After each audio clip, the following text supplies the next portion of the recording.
ጌታ የ7 ዓመት ልጅ ሳለ እናቱ ቅድስት ድንግል ማርያም ውሃ ይቀዳላት ዘንድ ላከችው። በጥበብና በሞገስ ለእናቱ እየታዘዘ አደገ እንዳለ መጽሐፍ። በመንገድ ላይ ውሃ የሚቀዳበት ገንቦ ተሰበረ።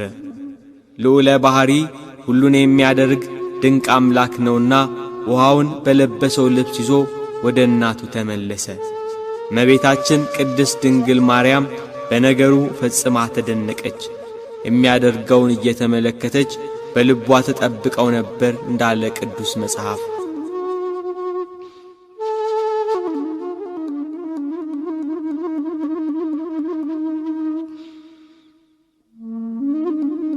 ጌታችን መድኃኒታችን ኢየሱስ ክርስቶስ እንደ ሕፃናት እያደገ የ8 ዓመት ሕፃን ሆነ። በ8ኛው ዓመቱ አረጋዊ ዮሴፍ ይሄ ሕፃን መጽሐፍትን መማር አለበት ብሎ ከመምህር ዘንድ ወሰደው። ሕፃኑ ኢየሱስ ክርስቶስ ትምህርት ቤት ገባ።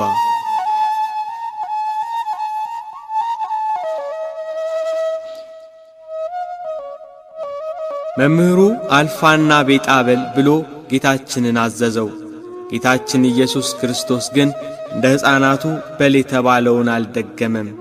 አልፋ ማለት ትርጉሙ ምንድነው ንገረኝ ብሎ መምህሩን መልሶ ጠየቀው። መምህሩ ፍጹም አዋቂ መሆኑ ስለገባው ደነገጠና ማስተማሩን ተወ።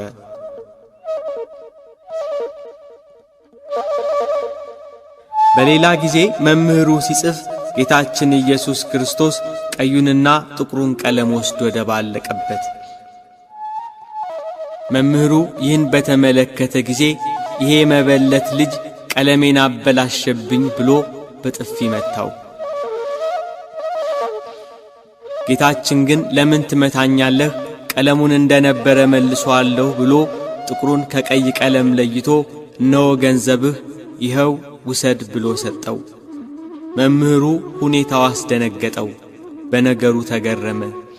በነፍስና በሥጋ በውስጥም በአፋ ድንግል ወደምትሆን ወደ ጌታችን እናት ወደ እመቤታችን ሄዶ ይሄ ልጅሽ ማን ነው?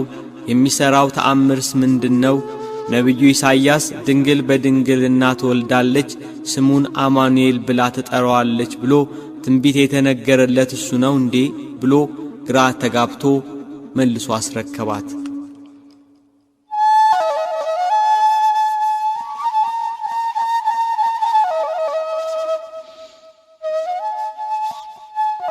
ጌታ ከኃጢአት በስተቀር ሰው የሚሠራውን ሁሉ ይሠራ ነበር።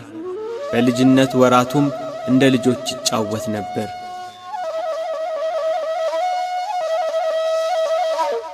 አንድ ቀን ከጓደኞቹ ሕፃናት ጋር ሲጫወት በቤቱ መስኮት የፀሐይ ብርሃን ገባ። አማኑኤል የተባለ ጌታችን ኢየሱስ ክርስቶስ በፀሐይ ጮራ ወይንም በፀሐይ እግር ላይ ወጥቶ ተቀመጠ። አብረውት ያሉ ሕፃናት ኢየሱስ በፀሐይ ጨረር ላይ እየተመላለሰ ሲጫወት ሲያዩ ሕፃናቱ እነርሱም እንደርሱ በፀሐይ እግር ላይ መቀመጥ ፈልገው ከቤቱ ጣራ ላይ ወጡ። በፀሐይ ጨረር ላይ ዘለን እንቆማለን እያሉ ቢዘሉ ወደ መሬት ወድቀው ሞቱ። አካባቢው በልቅሶ ታወከ። ልጆቻቸው የሞቱባቸው ዘመዶች እመቤታችንን ልጅሽ በምን ጥበብ ነው በፀሐይ ጮራ ላይ የተቀመጠ?